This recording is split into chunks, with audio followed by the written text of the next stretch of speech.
क्या हाल चाल है बच्चों। चलिए आगे बढ़ते हैं। पिछली क्लास में हमने किया था स्ट्रिफिकेशन और उसके क्वेश्चंस। याद है आपको? ये लास्ट कंटेंट था जो हमने किया था। एक एग्जाम्पल हमने पूरा कर लिया था, थर्ड वाला भी हमने पूरा किया था और बाकी क्वेश्चंस मैंने आपको दिए थे होमवर्क में। ठीक है, तो पहले हम इसी को डिस्कस कर लेते हैं। इसके पीछे भी कुछ क्वेश्चंस हैं, पहले ये करेंगे, फिर हम हाइड्रोलिसिस ऑफ ईस्टर के क्वेश्चंस को डिस्कस करेंगे। चलिए, जैसे अगर मैं आगे बढ़ता हूं तो क्वेश्चन नंबर 2 को सारे लोग ध्यान से देखें। क्वेश्चन नंबर 2 में भी आप देख सकते हैं आर डैश लार्ज है, ये आर डैश है आपका, ये लार्ज है, तो मैकेनियम हो गई आल1। और अगर मैकेनियम आल1 है तो हमें पता है ये बॉन्ड टूटेगी। अगर ये बॉन्ड टूटेगी तो मेरे भाई ये वाला वाटर में चला जाएगा और आप सीधा सीधा आंसर लिख सकते हैं CH3 C double bond O CMe3 और ये आया आपका H2O18। ये मैकेनियम भी क्या है आपकी आल1 है, देख सकते हैं, सीख सकते हैं। ये पहले वाली भी आल1 है, दूसरी भी आल1 है। यहाँ केटाइन बहुत अच्छा बन सकता है, एग्जैक्टली लाइक CPS3। आल1 है तो अपने को बस ये पता चल गया ये बॉन्ड टूटेगी, ये टूटेगी तो ये OH और ये H जल में चला जाएगा, बस सीधा आंसर बना सकते हैं, कोई ऐसी दिक्कत नहीं। Now look eight third question, वो हमने कर लिया है। क्वेश्चन नंबर 4 की बात करते हैं। 4 में हमने चर्चा कर लिया था कि यहाँ आर्क1 होगा और यहाँ आर्क2 होगा। आर्क1 का क्या मतलब है कि ये एसाइल ऑक्सीजन बॉन्ड टूटेगी, ये एसाइल ऑक्सीजन बॉन्ड टूटेगी, तो ये OH और ये H जल में जाएगा। तो क्या आप इसका आंसर देख सकते हैं क्या? क्वेश्चन नंबर 4 का आंसर ये है आर्क1, नो डाउट। और मैं यहाँ आंसर बनाता हूँ मेरे भाई, C डबल बॉन्ड O रहेगा and O CH2CH3 and this time 18 इसमें आएगा क्योंकि ये OH और ये H वाटर में जाएगा। ये है आपका आर्क1 और ये एग्जाम्पल 4।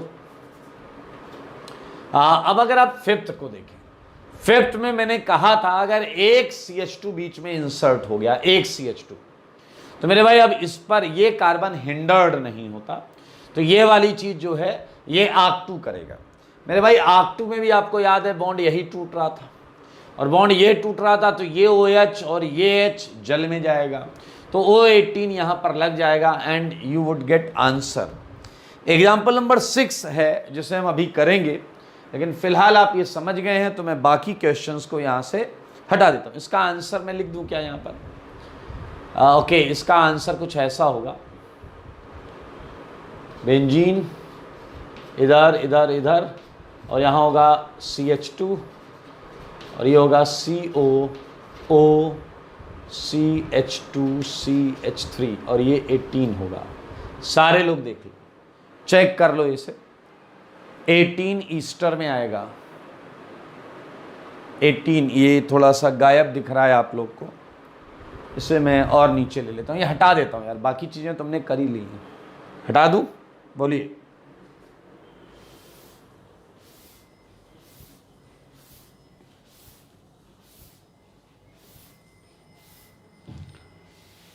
ये भी यहाँ से हटा देता हूँ, वापस बना दूंगा मैं, ठीक है। और एक एग्जाम्पल 6 है, चलिए सारे लोग देखिए। आई think it's a very easy. ये वाला बॉन्ड ब्रेक हो रहा है तो आपको आर्क2 से जो ईस्टर मिलने वाला है वो मिलेगा, ये यहाँ होगा CH2 और इसके बाद होगा C double bond O, OH and H water, ये O18 आएगा, ये CH2, ये CH3। ये आंसर है 5th का, ठीक है। बात करते हैं क्वेश्चन नंबर 6 की। मेरे भाई सारे लोग देखिए, 6th में हमें अल्कोहल दिया ही नहीं गया, हमें केवल एसिड दिया गया। एसिड अल्कोहल मिलता था, यहां एसिड है बस और आपका कॉन्सेंट्रेटेड H2SO4, अल्कोहल नहीं है। तो एग्जाम्पल 6 को अगर हम सॉल्व करते हैं,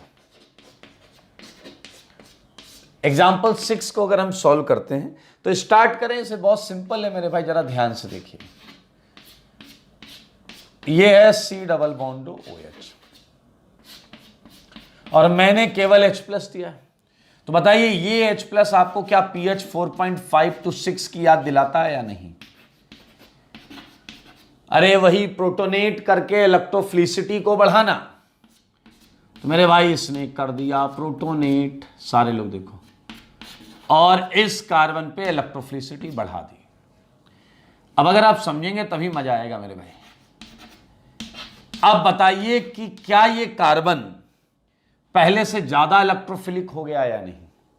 ये कार्बन पहले से ज्यादा इलेक्ट्रोफिलिक हो गया या नहीं? मेरे भाई अब आप ध्यान से देखिए, इस इलेक्ट्रोफिलिक कार्बन पर पहले अल्कोहल हुआ करता था जो न्यूक्लियोफाइल का काम करता था और अटैक करता था, लेकिन इस क्वेश्चन में हमें न्यूक्लियोफाइल बाहर से कोई नहीं दिया गया है। तो क्या आपकी नजर इस फिनाइल पर पड़ रही है जो लगे हुए हैं? क्या आपको पता है कि फिनाइल रिंग जो होती है वो न्यूक्लियोफाइल की तरह बिहेव कर सकती है? सारे लोग देखें, बेंजीन न्यूक्लियोफाइल की तरह बिहेव कर सकता है। और मेरे भाई बहुत आराम से आप इस चीज को समझ सकते हैं कि ये जो बेंजीन की पोजीशन है, ये वाला, ये अटैक कर सकता है, ये अटैक कर सकता है। अब आप कहोगे यही पॉइंट क्यों लिया? पहली बात मेरे भाई 1 2 3 4 5 की रिंग बनेगी, 5 की रिंग बनेगी। और आपको याद है, अगर आप एक बेंजीन रिंग में एक और रिंग बनाना चाहते हैं तो एक ही बॉन्ड कॉमन कर सकते हैं। नहीं तो कोई बच्चा कहेगा मैं ये वाली घुमाऊंगा, ये अटैक कराऊंगा, 6 की रिंग बनाऊंगा। मेरे भाई उस समय इस रिंग और इस रिंग में ये 2 बॉन्ड कॉमन होंगी जो कि ब्रेड्स रूल को फेल कर देंगी, ब्रिज हेड पर प्लेनारिटी वाले फंडे को गड़बड़ करेंगी। तो मेरे भाई आप समझे, ये इलेक्ट्रॉन डेंसिटी, ये वाला साइट इसने यहां अटैक कर दिया। अब अगर आप एक बार डिजाइन को ध्यान से देखें, ध्यान से, तो इधर फिनाइल लगा है, इधर फिनाइल लगा है, यहां एक बेंजीन है, और क्या आप देख पा रहे हैं, यहां OH, यहां OH है। हालांकि इसे थोड़ा सा मैं और करेक्ट कर देता हूं, यहां डबल है, यहां डबल है और यहां प्लस है। सारे लोग देख लें, यहां प्लस है, ठीक है। मैं 5th क्वेश्चन हटा देता हूं, सारे लोग देखिए, इसे थोड़ा प्लस में और क्लियर बना देता हूं। ये प्लस है इस कार्बन पर, ध्यान से देख लो मेरे भाई। आपको पता है आपने रिंग की एरोमेटिसिटी को डिस्टर्ब किया है, तो एरोमेटिसिटी रिगेन करानी पड़ेगी आपको। तो जो H2SO4 का कंजुगेट पार्ट है HSO4 माइनस, वो H प्लस चुरा ले जाएगा, और अगर वो H प्लस ले गया तो क्या यहां बॉन्ड वापस आ जाएगी या नहीं? और अगर यहां बॉन्ड वापस आ गई तो मेरे भाई ये रिंग एरोमेटिक हो जाएगी। और समझदार के लिए काफी सारा 2 OH हैं, H प्लस डालकर वाटर निकाल लेंगे। ये आंसर है आपका, ये है इस रिएक्शन का आंसर। एग्जाम्पल नंबर 6 का ये आंसर है। एक बार फिर से समझ लेते हैं। H प्लस ने इसे प्रोटोनेट करके इसकी इलेक्ट्रोफिलिसिटी बढ़ा दी। In this case, we don't have any nucleophile other than these internal phenyl groups. ये न्यूक्लियोफाइल की तरह बिहेव करेंगे। एक केटायन बनेगा जो कि वापस एलिमिनेशन से बेंजीन में जाएगा, और ये 5 की एडिशनल रिंग आपको दिखाई देगी। ये वो क्वेश्चंस हैं जो ईस्टरिफिकेशन के दौरान आपको दिए गए थे।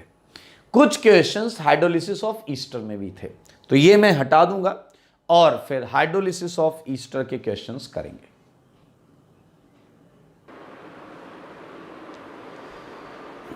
चलिए ये क्वेश्चन करते हैं हाइड्रोलिसिस ऑफ ईस्टर में। एग्जाम्पल 1 मैंने करा दिया था। हर क्वेश्चन में 2-2 पार्ट थे, आपको पता होगा। तो होमवर्क डिस्कशन चलेगा।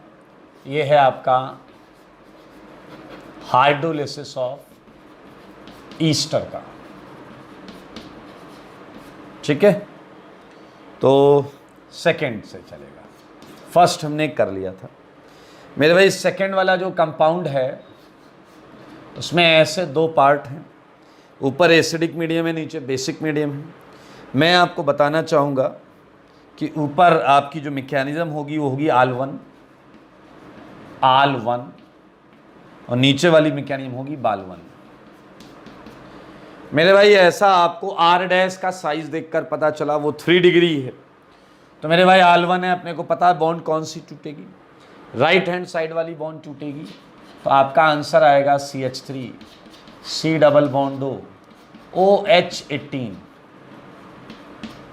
ठीक है, थोड़ा सा अगर आप और ध्यान से देखेंगे तो ये थोड़ा चेंज्ड होगा। दरअसल O18 यहाँ होगा, आप मैकेनिज्म से देखिएगा पूरा तो आपको पता चलेगा 18 यहाँ पर आएगा एसिडिक मीडियम में। ठीक है, और इसी में 2 आंसर आएंगे क्योंकि केटायन पर आपका वाटर लेफ्ट राइट दोनों तरफ से अटैक कर सकता है। तो इस हिसाब से अगर मैं बात करूं तो यहाँ मैं फिनाइल रख लेता हूं, तो आएगा आपका क्या CH3 CD3 OH, एक बार लेफ्ट में आएगा, एक बार OH राइट में आएगा। ये फिनाइल है और ये CH3। सारे लोग देखिए, ये acidic medium hydrolysis of Easter है, एग्जाम्पल नंबर 2। बात अगर मैं करता हूँ बेसिक मीडियम की तो CH3CO अब यहाँ आप 18 किसी को भी दे सकते हैं क्योंकि आपके दोनों ऑक्सीजन आइडेंटिकल है।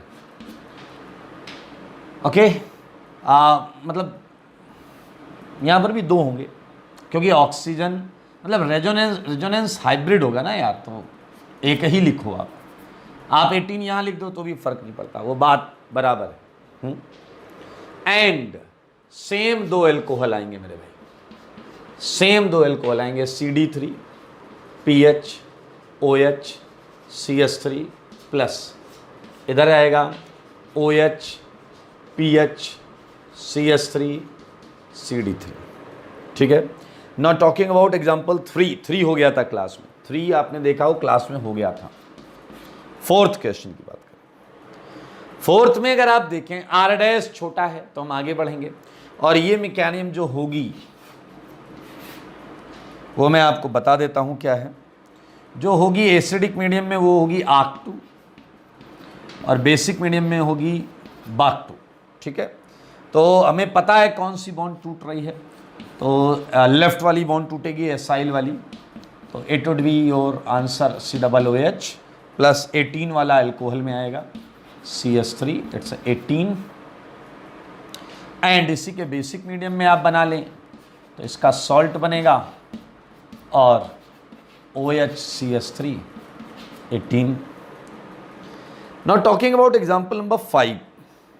ठीक है, 5 देखें जरा।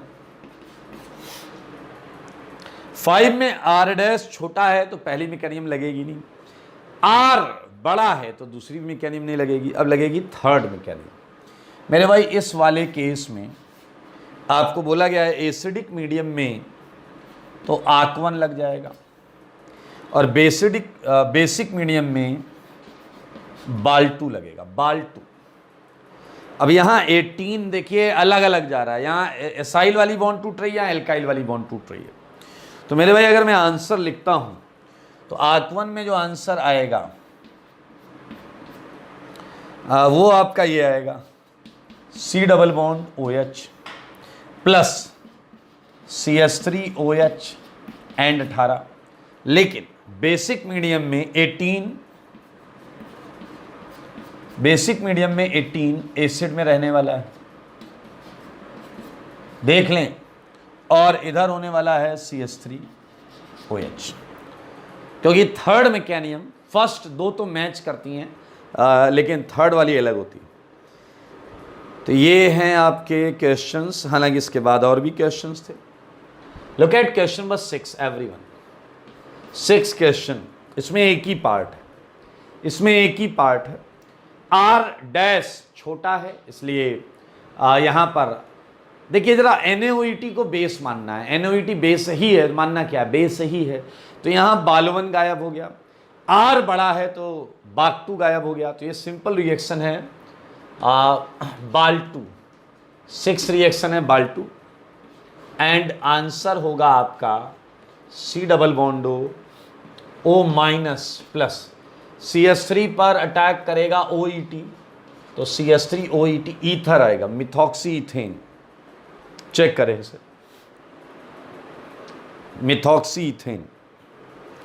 सेवेंथ इजी क्वेश्चन है, सेवेंथ इजी क्वेश्चन है, आर्क-2 एंड बार्क-2। सेकेंड वाली मैकेनिज्म दोनों की लग जाएगी, आर्क-2 एंड बार्क-2। तो एसिडिक मीडियम में आपका आंसर ये आएगा, और बेसिक मीडियम की अगर मैं बात करूं तो बेसिक मीडियम में आपका आंसर ये आएगा।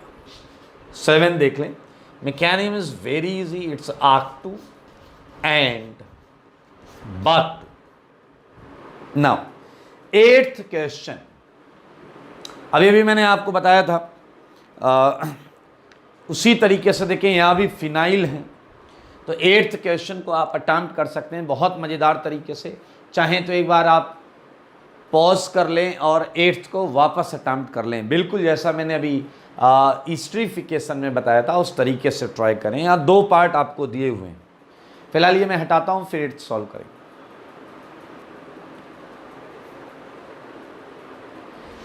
क्वेश्चन नंबर 8 से लेकर चलते हैं आगे। क्वेश्चन नंबर 8, सारे लोग क्वेश्चन देखिए। ये है C डबल बॉन्डो OR-, phenyl phenyl phenyl. One of the case is very easy, that is dilute H2SO4। मेरे भाई यहाँ वाटर है और H+ है, दिस मैकेनिज्म इज क्लियरली आर्क-1। बिकॉज देखो R- आपको दिया नहीं गया तो आपको मानना पड़ेगा कि ये बेकार है, ये बहुत बड़ा है, ठीक है। तो इस केस में आप देख सकते हैं हाइड्रोलिसिस हो जाएगी इसकी, इस कंपाउंड की क्या हो जाएगी, हाइड्रोलिसिस। कोई मार्किंग नहीं है मेरे भाई, तो COOH phenyl phenyl phenyl and plus R-OH। लेकिन अगर हम बात करते हैं कॉन्सनट्रेट H2SO4 की, तो again we don't have any nucleophile. देखो वाटर जो होता है ना हाइड्रोलिसिस में, वाटर एक्सेस में लिया जाता है, और वाटर एक्सेस में लिया जाता है तो इस बात की पॉसिबिलिटी होती है कि ईस्टर हाइड्रोलाइज हो जाएगा। Now look at concentrate H2SO4। In this case again we don't have any external nucleophile, तो ये प्रोटोनेट होगा और फिनाइल फिर अटैक करेगा, और इस बार OR- को लात पड़ जाएगी, इस बार OR- को लात पड़ जाएगी। So just look at,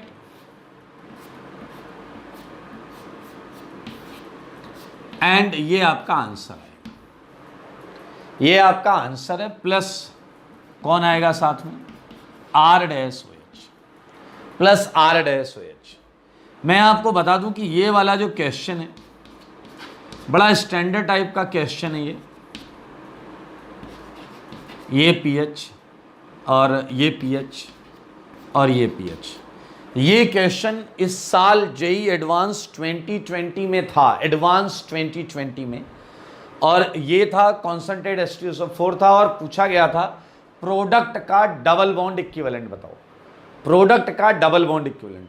R- की जगह मिथाइल दिया था, R- की जगह मिथाइल दिया था। तो मेरे भाई बहुत क्लियर है, 4 4 8 4 12 4 16 और एक 17 तो पहले ही था, एक एडिशनल रिंग बन गई, तो आंसर क्या था 18, आंसर था 18। ये तो आपको देखिए 17 तो ऑलरेडी है, 16 ये हो गए और एक ये 17, ये एक एडिशनल रिंग, तो 18 वाज द आंसर। तो ये क्वेश्चंस वो हैं जो आपको मिले हुए थे लास्ट क्लास में, इन्हें हम हटाएंगे। एक क्वेश्चन और है जहाँ तक मुझे याद आ रहा है क्या, हाँ 9th question, optically pure ester is hydrolysed in acidic condition, products are acid and racemic alcohol. 2 alcohol आए हैं, ये तभी मुमकिन हो सकता है जब मैकेनिज्म हो क्या, आल-1। आल-1 में ही एल्काइल केटायन बनेगा, आल-1 में ही एल्काइल केटायन बनेगा। सारे लोग देख लें, क्वेश्चन नंबर 9th मुमकिन है आल-1, आल-1 मैकेनिज्म में ही आपका R- बनेगा, और उस पर वाटर लेफ्ट और राइट से अटैक करके 2 रेसमिक एल्कोहल देगा।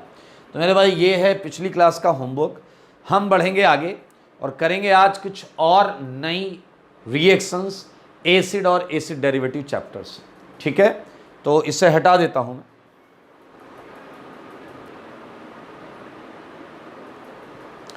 आइए बच्चों आगे बढ़ते हैं। एसिड कैटेगरी की ही एक रिएक्शन है जो आप देखें यहाँ पर, it's a kind of substitution reaction. नाम है बोरोडीन, ये आपको सीट में मिलेगा, बुक अगर लगा रहे हैं उसमें भी मिलेगा। बोरोडीन हंस-डीकर रिएक्शन, ठीक है।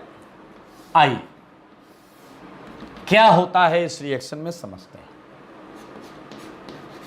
मेरे भाई। इन दिस रिएक्शन सारे लोग देखिए, silver salt of carboxylic acid, silver salt of carboxylic acid, acid का silver salt, okay, is treated with Br2 CCl4, ठीक है। so that ये देखिएगा आंसर क्या है, एल्काइल ब्रोमाइड is obtained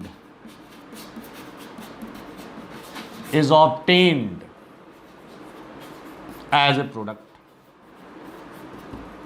आइए रिएक्शन में आपको समझाता हूं मेरे भाई। हम सबको एसिड तो पता होता है, RC डबल बॉन्ड OH, ये है silver salt, RC double bond OAG, और ये है Br2, और ये हमने CCl4 की प्रेजेंस में किया।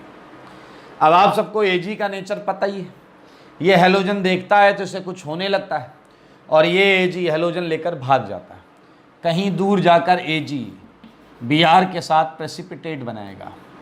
क्लियर, एक Ag Br भाग गया। मेरे भाई क्या आपको CO2 निकलता हुआ दिख रहा है? साफ साफ बताइए। ये CO2 निकल जाता है। अब एक R बचता है, एक Br बचता है, and this is your answer actually, RBr। So what is shortcut? इसकी जगह Br आ गया, क्या आप देख रहे हैं?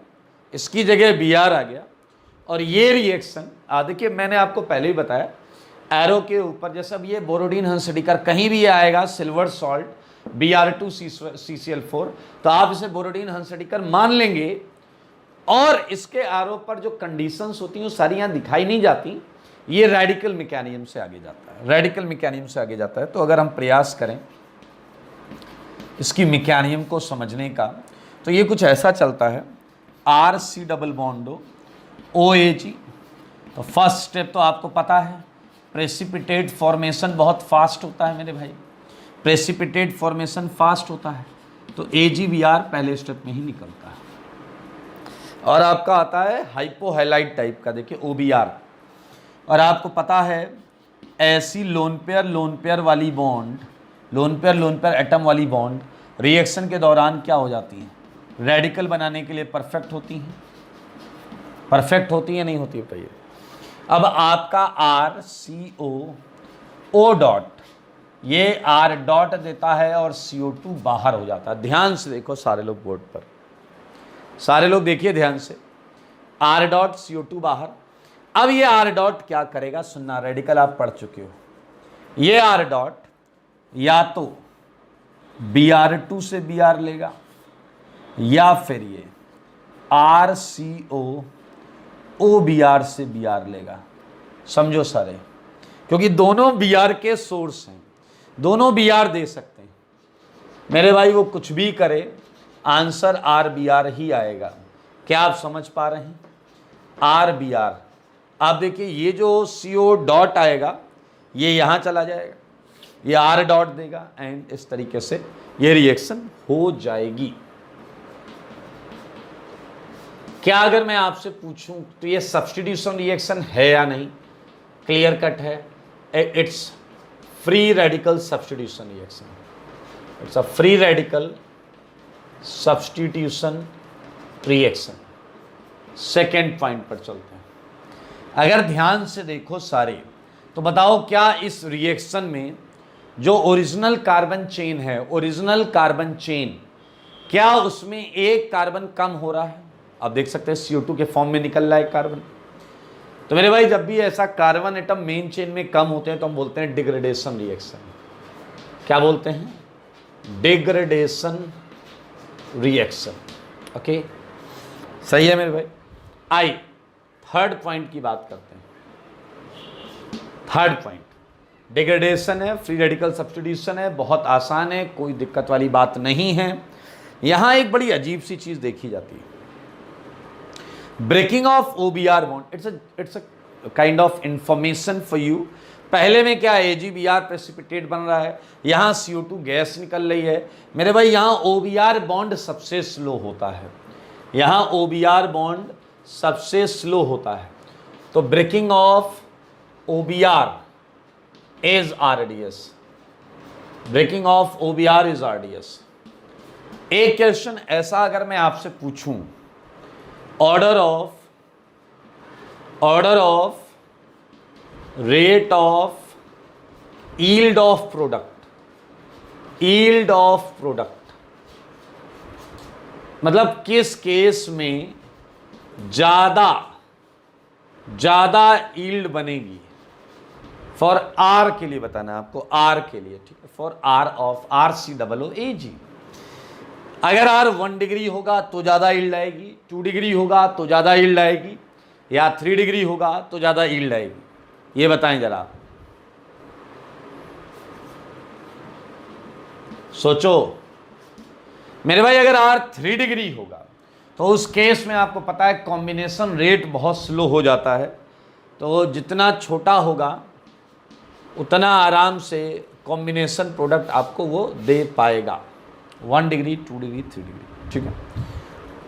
एक बहुत छोटी सी चीज है, अगर मैं आपसे पूछूं कि इस रिएक्शन में और पॉसिबल प्रोडक्ट्स क्या हो सकती हैं, तो क्या आप देख रहे हैं R डॉट भी है सिस्टम में और RC डबल बॉन्डो O डॉट भी है सिस्टम में, तो क्या ये R डॉट और ये डॉट रिएक्ट कर सकते हैं? यस। तो ईस्टर बोला जाता है। क्या बोला जाता है मेरे भाई? ईस्टर। मैं लिख देता हूं इसे, RCOOR इज साइड प्रोडक्ट। अच्छा, एक बहुत मजेदार बात है, बहुत मजेदार बात मेरे भाई, एक ड्रास्टिक चेंज देखने को मिलता है। अगर इस Br2 की जगह मैं I2 ले लूं, तो इस Br2 की जगह अगर मैं I2 ले लेता हूं तो एक ड्रास्टिक चेंज देखने को मिलता है। क्या है देखें, if I2 is taken in place of Br2, अगर हम I2 ले लें Br2 की जगह पर, then ester is obtained as a major product. Ester is obtained, सारे लोग देखें, ester is obtained as a major product, as a major product. क्या आप देख रहे हैं, Br2 के केस में ईस्टर साइड प्रोडक्ट है, लेकिन अगर I2 ले लेते हैं तो वो मेजर प्रोडक्ट बन जाता है, मेजर प्रोडक्ट, और रिएक्शन का नाम भी बदल जाता है। And reaction is called, reaction को कुछ नया नाम देकर बुलाते हैं, रिएक्शन इज कॉल्ड, नाम सुनना चाहोगे? सीमोनीनी रिएक्शन। अच्छा, ऐसा क्यों होता होगा, थोड़ा इस पर विचार करते हैं, ऐसा क्यों होता होगा मेरे भाई। I think it's very easy to find out कि आयोडिनेशन इज नॉट इजी, हमने रेडिकल में भी पढ़ा था। RI बनना बहुत ज़्यादा फेवरेबल नहीं होता क्योंकि बॉन्ड वीक होती है और ये रिएक्शन कंडीशन में वापस रिड्यूस होकर चला जाता है, तो ईस्टर इसलिए यहाँ डोमिनेटिंग फॉर्म में आ जाता है। So this is all about Borodin and सेडिकर, टॉकिंग अबाउट सम एग्जाम्पल्स। एक एग्जाम्पल देता हूँ मैं आपको, बहुत स्ट्रेट फॉरवर्ड है। सोचो जरा, मैं क्या बदलूंगा, ये बदल नहीं सकता, ये बदल नहीं सकता, ये बदल नहीं सकता, ये बदल नहीं सकता, केवल R बदलना है मेरे भाई। इसलिए आप समझ गए, इसके एग्जाम्पल्स हम ज़्यादा नहीं करेंगे क्योंकि एक बार मैं R आपको CH3 लिख कर दे दूंगा। हाँ, एक कदम ये कर सकता हूँ कि मैं शुरुआत एसिड से करूँ और सबसे पहले मैं क्या डालूँ, AgOH, क्या डालूं? AgOH। फिर सेकेंड नंबर पर तुम क्या डाल दो? Br2CCl4। है ना मज़ेदार? कर लोगे, COOH की जगह Br आ जाएगा। देख लो, इससे 2-3 क्वेश्चन इसके और करेंगे, फिर चालू करेंगे नई रिएक्शन, नई नवेली रिएक्शन लाएंगे।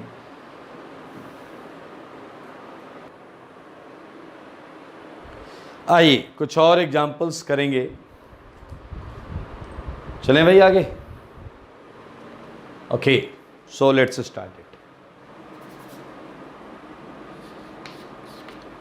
एक आप बेंजीन पर ले लीजिए, जो फर्स्ट में एरो के ऊपर था वही। थर्ड COOH, देख लीजिएगा रेडिकल बनेगा टॉप बॉटम अटैक।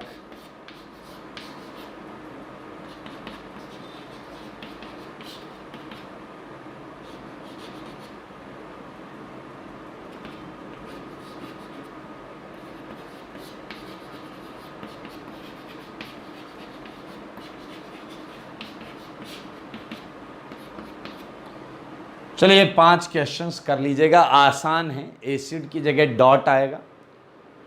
आपको याद है मैंने AgOH लिया है पहले स्टेप में, तो पहले स्टेप में सॉल्ट बनेगा, उसके बाद Br2CCl4 से Br आएगा, रेडिकल बनेगा, उसके ऊपर Br आएगा टॉप बॉटम से। तो मेरे भाई इसी के साथ बोरोडीन हंसडीकर खत्म हो जाता है। और अब हम पढ़ेंगे एक और सब्स्टिट्यूशन रिएक्शन, एसिड की ही एक और सब्स्टिट्यूशन रिएक्शन, जो कि बहुत ज़्यादा इंपॉर्टेंट है। ठीक है, अगर आप ध्यान देंगे तो आपको मज़ा आ जाएगा इस रिएक्शन में। मेरे भाई ये रिएक्शन बहुत इंपॉर्टेंट रिएक्शन है और इसका नाम है HVZ reaction. HVZ reaction, clear? अगर आप इसका वाकई फुल फॉर्म जानना चाहते हैं, अभी आपका मन कर रहा होगा कि काश इसका फुल फॉर्म सर बताएं, और फुल फॉर्म बताने के बाद आप कहोगे कि सर ने क्यों बताया। मेरे भाई इसका फुल फॉर्म है H means Hell, Hell Volhard, Z means Zelinsky, Hell Volhard Zelinsky reaction. अब आप कहोगे सर HVZ ही बढ़िया था। ये है आपका HVZ या हेल वोल्हार्ड जेलेंस्की रिएक्शन।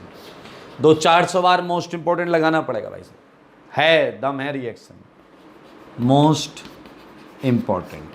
ठीक है, ये रिएक्शन देख के आपको बड़ा अच्छा लगने वाला है। जरा सा काम है, इसमें कुछ नया करना नहीं है। देखिए क्या होता है इन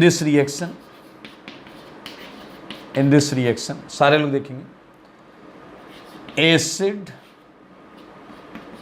इज ट्रीटेड विद, सारे लोग देखना, ये रिएक्शन आपको एक रिएक्शन से इतनी रिजेंबल करेगी कि कंफ्यूजन क्रिएट होगा आपको।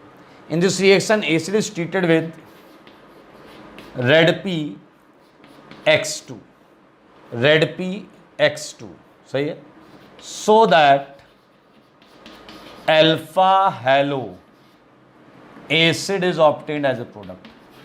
Alpha halo acid is obtained as a product. पहले मतलब समझ लो, फिर मैं रिएक्शन आपको बता देता हूं। मेरे भाई देखिए कितनी इजी रिएक्शन है।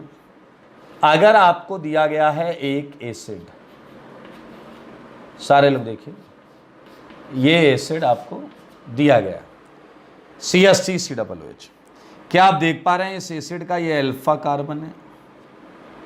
हाँ ये ना। तो इस रिएक्शन के आंसर में मैंने यहां क्या रखा है बताइए जरा, यहां रखा Redp(X2).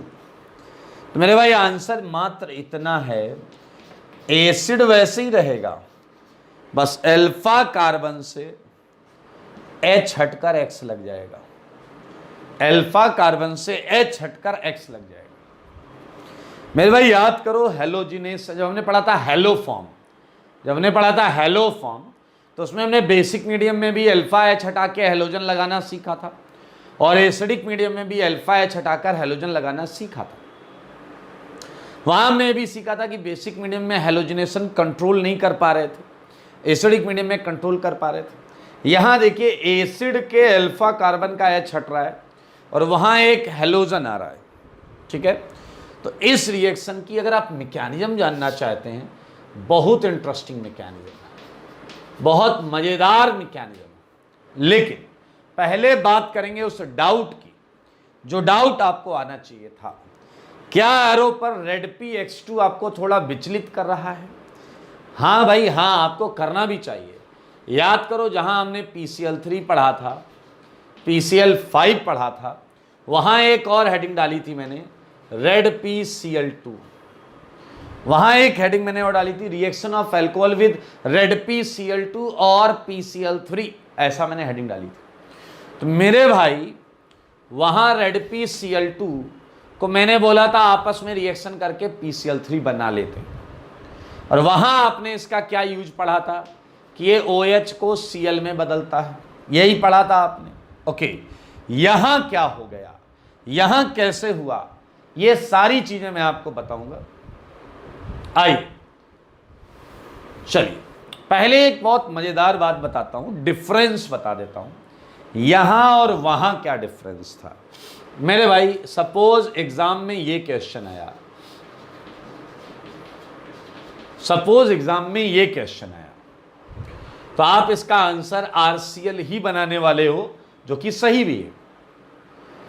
मेरे भाई जब मैंने सब्स्टिट्यूशन में PCl3 PCl5 के दौरान इसका जिक्र किया था, तब रेड P और Cl2 सेम रेशियो में होते हैं, सेम रेशियो में होते हैं, means P plus twice P plus whatever thrice P, क्या आएगा यार, सही है। यहाँ अभी पहले बना लेते हैं, फिर P प्लस Cl2 मिलकर क्या बनाता था, PCl3। तो किधर क्या लगा दें, 3 इधर लगा दें, 2 इधर लगा दें, 2 हो गया। मेरे भाई वहां मैंने बोला था P एंड Cl2 बराबर रेशियो में होते हैं, ताकि वो पूरे के पूरे PCl3 में चले जाएं और PCl3 OH को Cl बना दे। लेकिन HVZ में कहानी अलग होती है, HVZ में कहानी अलग होती है। HVZ में रेड P जो है वो बहुत थोड़ा सा होता है, रेड P जो होता है वो बहुत थोड़ा सा होता है। मेरे भाई मैं लिखूंगा नहीं उसके सामने, क्योंकि एग्जाम में भी लिख कर नहीं आएगा। आपको जब एसिड पर ये मिलेगा तो आपको ये मानना ही पड़ेगा कि रेड P क्या है, स्लाइट अमाउंट में है, जरा सा है। अभी आप मैकेनिज्म के दौरान भी ये देख पाएंगे, तो मैं नोट में लिखा दूंगा, बट यहां नहीं लिखाऊंगा, ठीक है। रेड P और X2 में X2 ज्यादा होता है, रेड P काफी कम होता है, इसलिए ये काम होता है। चलिए इसकी मैकेनिज्म करते हैं। एक अच्छा बच्चा बुद्धि लगा रहा, कह रहा सर मैं बताता हूं इसकी मैकेनिज्म। मैंने कहा बताओ, कह रहा सुनो, आपने क्या किया, अल्फा कार्बन का H हटाया और वहां X लगाया। मैंने कहा हाँ। उसने कहा ओके, आपने कार्बोनाइल कार्बन के अल्फा कार्बन का H हटाया और X लगाया। मैंने कहा हाँ भाई हाँ।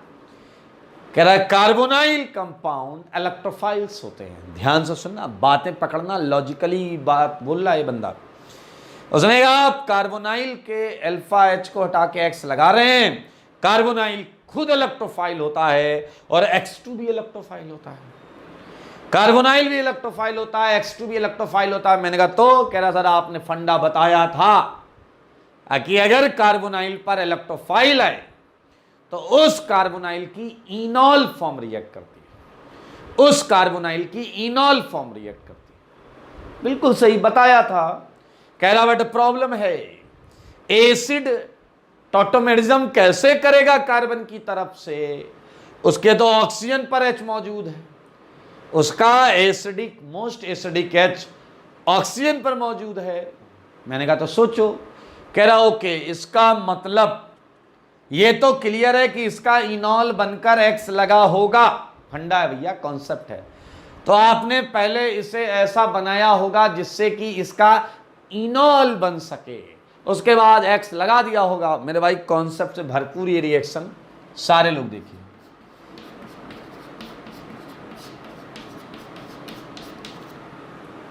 जो यहां P और X2 है वो आपस में रिएक्शन करेंगे।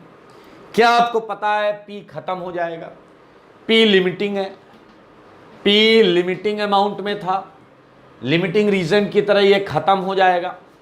और अगर ये खत्म हो गया तो अब कंटेनर में X2 तो बचा है ना, X2 तो बचा है ना। चलिए कोई बात नहीं। क्या आपको पता है थोड़ा सा PX3 बनेगा, थोड़ा सा PX3 बनेगा, और वो थोड़ा सा PX3 क्या थोड़े से एसिड को, उस थोड़े से एसिड को क्या इसमें बदल देगा या नहीं? सारे बोलो। वही पुराना जो हम पढ़कर आए हैं, क्या वो थोड़ा सा PX3 थोड़े से एसिड को इसमें बदल देगा या नहीं? मैं R की जगह CH3 लिया है मैंने, तो मैं CH3 लगा देता हूं। क्या आप रिएक्शन के कॉन्सेप्ट को समझ पा रहे हैं? OH की जगह X आते ही ये इनॉल बनाने लायक हो गया, ये इनॉल बनाने लायक हो गया। मैं इसे ऐसे लिख रहा हूं इस उम्मीद में कि आप समझ जाएंगे इसका ये इनॉल है। इनॉल दिखा आपको? और मेरे भाई अब इस इनॉल पर ये जो बचा हुआ X2 है, सोचो जरा, अब अगर X2 बचा ही नहीं होता तो रिएक्शन आगे ही नहीं जाती। X2 बचा हुआ है, वो X2 यहां पर क्या करेगा? अटैक करेगा। देखिए इनॉल, ये आपने पहले भी किया हुआ है, आपके बाएं हाथ की छोटी उंगली के बराबर का काम है ये इस तरीके से अल्फा पर X लग जाएगा। और अगर आप इस X को लगते हुए देखेंगे तो ये आएगा OH प्लस, ये आएगा CH2, ये X, ठीक है। और अब ये क्या छोड़ देगा? H plus. लेकिन एक अच्छा बच्चा कह रहा सर हमने बात पकड़ ली। मैंने कहा क्या? कह रहा ये थोड़ा था, ये थोड़ा था, ये थोड़ा होगा, ये भी थोड़ा सा ही तो बनेगा। धैर्य रखो बेटा, धैर्य रखो। अल्फा पर X आ गया, अल्फा पर X आ गया। अब मजेदार स्टेप अब है, सबसे मजेदार स्टेप अब है। देखो अपना आंसर देखो, CH2X CH2X, C double bond हो, C डबल बॉन्ड हो। लेकिन अब आपके प्रोडक्ट में OH है और यहां X है। मेरे भाई तुम खुद बोल रहे हो ये थोड़ा सा बना है, तो क्या ये एसिड का अच्छा खासा कंसंट्रेशन अभी मौजूद है या नहीं? बिल्कुल मौजूद है। अब अगर वो एसिड का अच्छा खासा कंसंट्रेशन मौजूद है तो वो एसिड इससे रिएक्शन करेगा। अब ये आपको देखना पड़ेगा, समझना पड़ेगा कि कैसे करेगा। चलो जरा तुम खुद बताओ। This time we have 2 carbonyls along together with this one and this one। मुझे बताओ, एक इलेक्ट्रोफाइल का काम करेगा, एक न्यूक्लियोफाइल का काम करेगा। Just tell me this is acid halide and it is acid, तो किसे मानोगे? इलेक्ट्रोफाइल। ऑब्वियस सी बात है, X की वजह से जबरदस्त इलेक्ट्रोफिलिक है और ये न्यूक्लियोफिलिक बनना पड़ेगा। तो मेरे भाई क्या इसके ऑक्सीजन से ये अटैक समझ में आया आपको? इतनी खूबसूरत रिएक्शन, मजा आ जाएगा, दिल खुश हो जाएगा। सारे लोग देखिए, सारे लोग क्या बताइए, ये अटैक करेगा, ये अटैक करेगा।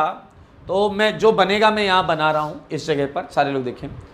X यहां से चल रहा हूं मैं, O माइनस, ठीक है। ये क्या आ गया आपका? थोड़ा सा इधर से लिखते हैं, X CH2, X CH2, ये आ गया कार्बन, O माइनस, ये X, ठीक है। और ये वाला ऑक्सीजन जुड़ा है इससे आके, जो कि ऑलरेडी क्या था? Double bond.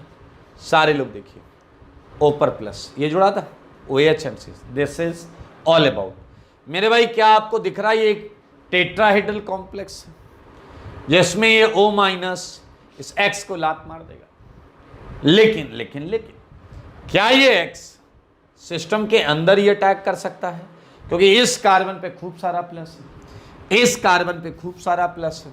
सारे लोग देखो, O माइनस ने X को भगाया, X को सिस्टम में ही इस कार्बन पर प्लस दिख रहा है।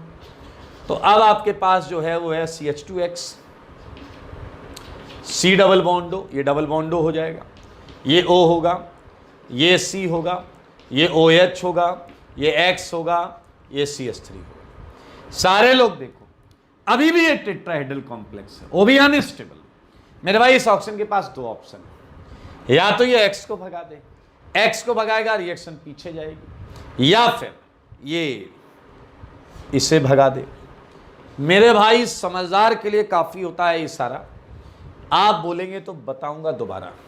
मेरे भाई लेफ्ट वाले पोर्शन को देखो, CH2X CO O माइनस यहां से निकलेगा, प्लस यहां क्या बना है COH प्लस X CH3। क्या आप देख रहे हो, ये H प्लस छोड़ेगा और ये H प्लस ले लेगा। तो आपको क्या ये पहला ट्रेस ऑफ आंसर मिला या नहीं, क्या आप देख पा रहे हैं? यही है वो जिसे बनाने का और पाने का आप इंतजार कर रहे थे। मेरे ख्याल से अच्छा बच्चा उसका इंतजार नहीं कर रहा था, अच्छा बच्चा इसका इंतजार कर रहा था, क्योंकि ये वाला पोर्शन यहां आएगा, उसका फिर इनॉल यहां आएगा, सॉरी ये वाला पोर्शन यहां आएगा, उसका इनॉल बनेगा, उस पर और X2 अटैक करेंगे, फिर रिएक्शन यहां आएगी, फिर और एसिड आएगा, इससे रिएक्शन करेगा, प्रोडक्ट आएगा। क्या आपने देखा, PX3 तो थोड़ा सा था, वो खत्म होने के बाद बाकी एसिड को एसिड हैलाइड में बदलने का काम यही कर रहा है। तो क्या ये एक चेन प्रोसेस आपको समझ में आई? P का आप कोई काम नहीं है, PX3 का आप कोई काम नहीं है। जब ये चीजें मिली हैं तो इनके रिएक्शन से हुआ क्या, X यहां आ गया, OH यहां आ गया, शायद मैंने गलत बोल दिया, ये वाला X है, ये X यहां आ गया, OH यहां आ गया। आप देखिए आंसर, ये तो CH2X वैसे ही है, ये X यहां आ गया, OH यहां आ गया। तो मेरे भाई प्रोडक्ट तो मिला, लेकिन ये थोड़ा सा प्रोडक्ट है। ये एसिड हैलाइड जाएगा, टॉटोमराइज होगा, H2 से X लेगा और एसिड को एसिड हैलाइड में बदल देगा। तो ये है बहुत